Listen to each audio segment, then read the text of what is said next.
Hey guys, welcome to my channel. आज हम 90s के बारे में बात करने वाले हैं। तो रिसेंटली नीलम कोठारी ने एक स्टेटमेंट दिया था जिसमें उन्होंने कहा था कि वो गोविंदा के साथ कभी रिलेशनशिप में नहीं थी। तो काफी लोगों को ये बात नहीं पता होगी कि गोविंदा एंड नीलम का जो पेयर था वो बहुत फेमस था 90s में।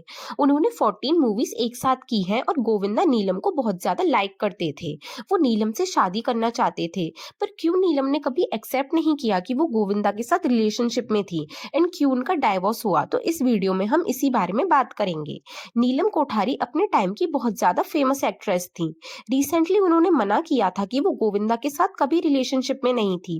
गोविंदा नीलम को इतना ज्यादा लाइक करते थे कि जो उनकी वाइफ है सुनीता वो उसे छोड़ने के लिए तैयार हो गए थे उस टाइम पर। गोविंदा ने कि स्टारडस्ट मैगजीन को इंटरव्यू दिया था उस टाइम पर। उन्होंने इस इंटरव्यू में ये कहा था कि जो नीलम है वो बहुत ज्यादा अच्छे बैकग्राउंड से है, वो बहुत अमीर खानदान से हैं और Govinda low middle class family से बिलोंग करते थे। एंड इसी वजह से उनको पहले से ही पता था कि नीलम एंड उनका रिलेशनशिप नहीं चलेगा। नीलम को भी कहीं ना कहीं ये चीजें रियलाइज हो गई थी। गोविंदा ने अपने इंटरव्यूज में इतने शॉकिंग कन्फेशंस दिए थे। उन्होंने कहा था कि वो सीरियसली कभी इन्वॉल्व नहीं होना चाहते थे सुनीता के साथ। तो एक्चुअली में हुआ क्या था ना, जब गोविंदा फिल्म्स कर रहे थे तो उनको रोमांटिक सीन्स देने पड़ते थे मूवीज में, लेकिन वो इतने कंफर्टेबल नहीं थे रोमांटिक सीन्स देने में। फिर उनके बड़े भाई गोविंदा से साइड पर मिलने गए और उन्होंने उनको एक सजेशन दिया कि तुम रियल लाइफ में एक रोमांटिक रिलेशनशिप स्टार्ट करो, उससे तुम्हें एक्सपीरियंस मिलेगा और तुम सीन्स और अच्छे से कर पाओगे। फिर गोविंदा उस टाइम पर सुनीता से मिले और उन दोनों का अफेयर स्टार्ट हो गया। बट गोविंदा ने ये एक्सेप्ट किया कि ये एक कैलकुलेटेड मूव था और उस चीज का कॉन्सिक्वेंस उन्हें झेलना पड़ा क्योंकि सुनीता से उन्हें शादी करनी पड़ी। फिर उसके बाद जब वो नीलम से मिले तो इमीडिएटली उनको नीलम से प्यार हो गया।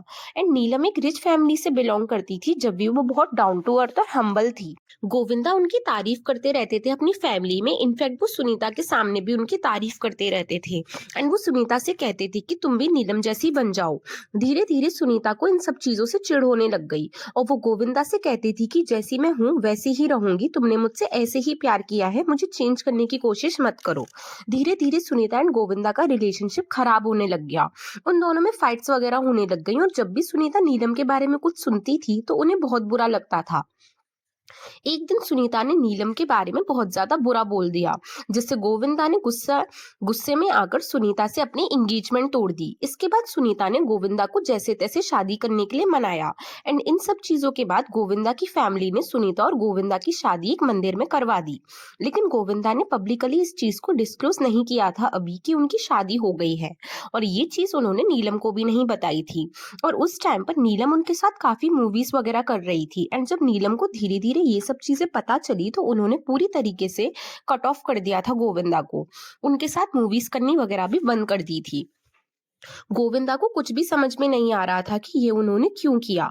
लेकिन जब गोविंदा नीलम को और हीरोज के साथ मूवीज करते हुए देखते थे तो वो बहुत ज्यादा जेलस फील करते थे।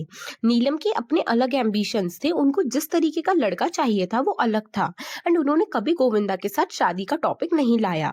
एंड जब गोविंदा के साथ उनका रिलेशनशिप खत्म हो गया था तब वो 5 साल तक बॉबी देओल के साथ रिलेशनशिप में थी। एंड जब वो बॉबी देओल के साथ रिलेशनशिप में थी तो उन्होंने म्यूचुअल एग्रीमेंट के साथ वो रिलेशनशिप तोड़ दिया था। एंड बहुत सारे रीजन सुनने में आ रहे थे उस टाइम पर।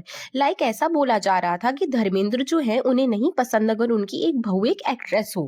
लेकिन नीलम ने इस रीजन को डिनाई कर दिया था एंड उन्होंने बोला था कि उन्हें रियलाइज हो गया है कि वो नीलम बॉबी के साथ कभी खुश नहीं रह सकती। एंड जब ये लोग रिलेशनशिप में थे ना तो उस टाइम पर बॉबी देओल का डेब्यू भी नहीं हुआ था बॉलीवुड में। तो वो ऐसे इंसान के साथ कैसे रह सकती हैं जिसका करियर भी अभी स्टार्ट नहीं हुआ है एंड उन्हें नहीं पता कि आगे जाकर क्या होगा। एंड देन फिर 2000 में नीलम ने ऋषि सेठिया से शादी कर ली। एंड ऋषि सेठिया बहुत बड़े बिजनेसमैन थे उस टाइम पर। नीलम ने ऋषि सेठिया से बैंकॉक में शादी करी और कुछ टाइम के बाद उनका डाइवोर्स हो गया। एंड डाइवोर्स का रीजन उन्होंने ये बताया कि ऋषि सेठिया उनको अपनी आइडेंटिटी चेंज करने के लिए मजबूर कर रहे थे और इनको पूरा चेंज करना चाहते थे, लाइक नॉनवेज छोड़ दो, दारू छोड़ दो। तो इसी वजह से उन्होंने उनसे डाइवोर्स ले लिया। And then after some time, Neelam met Salim Soni in 2007 Ekta Kapoor की वजह से, जहाँ पर एकता कपूर मिलवाती है उन्हें एक दूसरे से and they started liking each other and 2011 में उन दोनों ने शादी कर ली।